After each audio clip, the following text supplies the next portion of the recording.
शनिदेव का जन्म कैसे हुआ? ऐसा रहस्य जो बहुत कम लोग जानते हैं। क्या आपने कभी सोचा है कि आखिर शनिदेव को न्याय का देवता क्यों कहा जाता है? क्यों उनके नाम मात्र से लोग डर जाते हैं? क्या सचमुच शनिदेव क्रूर हैं या फिर उनके पीछे छिपा है कोई ऐसा रहस्य जिसे बहुत कम लोग जानते हैं? और सबसे बड़ा प्रश्न, आखिर शनिदेव का जन्म कैसे हुआ था? क्या कारण था कि जन्म लेते ही उन्होंने अपने ही पिता सूर्यदेव को कष्ट दे दिया? क्यों उनकी दृष्टि को इतना शक्तिशाली माना जाता है कि देवता भी उससे बचना चाहते थे? और इस वीडियो के अंत में मैं आपको शनिदेव से जुड़ा एक ऐसा रहस्य बताऊंगा जिसके बारे में बहुत कम लोगों ने सुना होगा। तो वीडियो को अंत तक जरूर देखिए। अध्याय 1। सूर्यदेव और संजा की कथा। बहुत समय पहले की बात है।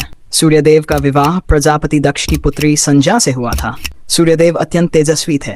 उनका तेज इतना प्रचंड था कि सामान्य जीव तो क्या, देवता भी उसे सहन नहीं कर सकते थे। शुरुआत में संजा ने पति का तेज सहन करने की कोशिश की, लेकिन समय बीतने के साथ यह उनके लिए असहनीय होने लगा। सूर्यदेव के पास रहना उनके लिए कठिन होता जा रहा था। एक दिन उन्होंने निर्णय लिया कि कुछ समय के लिए तपस्या की जाए, लेकिन अपने पति और परिवार को छोड़कर जाना आसान नहीं था। तब उन्होंने अपनी ही छाया से एक स्त्री उत्पन्न की। उसका नाम था छाया। छाया बिल्कुल संजा जैसी दिखाई देती थी। संजा ने उसे आदेश दिया, मेरी जगह सूर्यदेव के साथ रहो। इसके बाद संजा तपस्या के लिए चली गई, लेकिन किसी को भी इस रहस्य का पता नहीं चला, यहाँ तक कि सूर्यदेव भी धोखा खा गए। अध्याय 2। छाया से हुआ शनिदेव का जन्म। समय बीतता गया। सूर्यदेव और छाया के बीच से एक पुत्र का जन्म हुआ। यही बालक आगे चलकर शनिदेव कहलाया। लेकिन शनिदेव का जन्म सामान्य नहीं था। कहा जाता है कि जब छाया गर्भवती थी तब वे भगवान शिव की कठोर तपस्या कर रही थीं। दिन रात उनका मन केवल शिव में लगा रहता था। उनकी तपस्या इतनी गहन थी कि गर्भ में पल रहे बालक पर भी उसका प्रभाव पड़ा।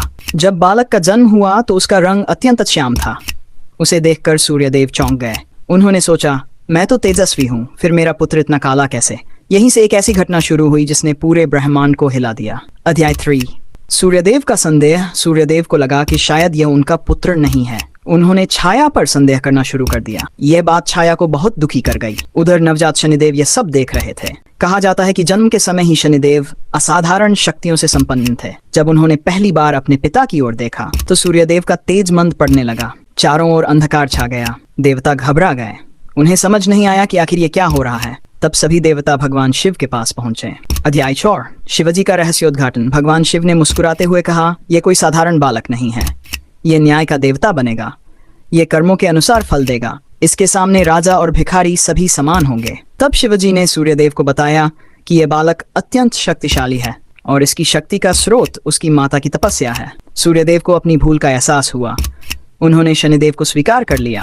लेकिन कहानी यहीं खत्म नहीं होती। असल रहस्य तो अभी शुरू होता है। अध्याय 5। शनिदेव की दृष्टि इतनी खतरनाक क्यों है?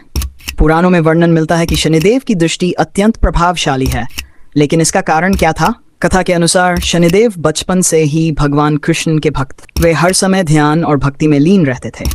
जब उनका विवाह हुआ तो उनकी पत्नी ने एक दिन उनसे बात करनी चाहिए, लेकिन शनिदेव ध्यान में डूबे रहे। पत्नी को क्रोध आ गया। उन्होंने श्राप दिया, आज के बाद जिस पर भी तुम्हारी दृष्टि पड़ेगी उसे कष्ट का सामना करना पड़ेगा। यही कारण बताया जाता है कि शनिदेव अपनी दृष्टि नीचे रखकर चलते हैं। अध्याय 6। गणेश जी और शनिदेव। एक प्रसिद्ध कथा के अनुसार जब भगवान गणेश का जन्म हुआ तो सभी देवता उन्हें देखने आए, लेकिन शनिदेव दूर खड़े रहे।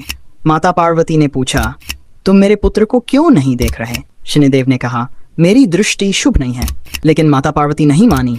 आखिरकार शनिदेव ने गणेश जी की ओर देखा और उसी क्षण एक विचित्र घटना घटी। आगे चलकर भगवान गणेश को हाथी का सिर प्राप्त हुआ। हालांकि विभिन्न ग्रंथों में इस कथा के अलग अलग संस्करण मिलते हैं। अध्याय 7। क्यों डरते हैं लोग शनिदेव से? सच्चाई यह है कि शनिदेव किसी को बिना कारण दंड नहीं देते। वे केवल कर्मों का फल देते हैं। यदि कोई व्यक्ति अच्छे कर्म करता है, सत्य का पालन करता है, गरीबों की सहायता करता है, तो शनिदेव उसे ऊंचाइयों तक पहुंचा सकते हैं। लेकिन यदि कोई छल, कपट और अन्याय करता है तो शनिदेव उसे उसके कर्मों का परिणाम अवश्य देते हैं। यही कारण है कि उन्हें न्याय का देवता कहा जाता है। अध्याय 8। हनुमान जी और शनिदेव। लंका दहन के समय शनिदेव रावण की कैद में थे। हनुमान जी ने उन्हें मुक्त कराया। तब शनिदेव ने प्रसन्न होकर कहा, जो भी तुम्हारी भक्ति करेगा उसे मेरी पीड़ा कम होगी। यही कारण माना जाता है कि शनिवार को हनुमान जी की पूजा का विशेष महत्व है। साढ़े साती का असली रहस्य। अधिकांश लोग साढ़े साती से डरते हैं, लेकिन क्या आप जानते हैं, साढ़े साती हमेशा बुरी नहीं होती। कई लोगों को इसी अवधि में सफलता, प्रसिद्धि और धन प्राप्त होता है। असल में शनिदेव व्यक्ति को उसके कर्मों का हिसाब देते हैं। यदि कर्म अच्छे हैं तो सारे साथी वरदान बन जाती है, यदि कर्म गलत हैं तो परीक्षा शुरू हो जाती है। अंतिम रहस्य। अब वह रहस्य जिसके बारे में बहुत कम लोग जानते हैं। अधिकांश लोग शनिदेव को अशुभ ग्रह मानते हैं, लेकिन कई प्राचीन मान्यताओं में शनिदेव को भगवान विष्णु का न्याय स्वरूप माना गया है। कहा जाता है कि कलयुग में सबसे निष्पक्ष देवता यदि कोई है तो वह शनिदेव हैं।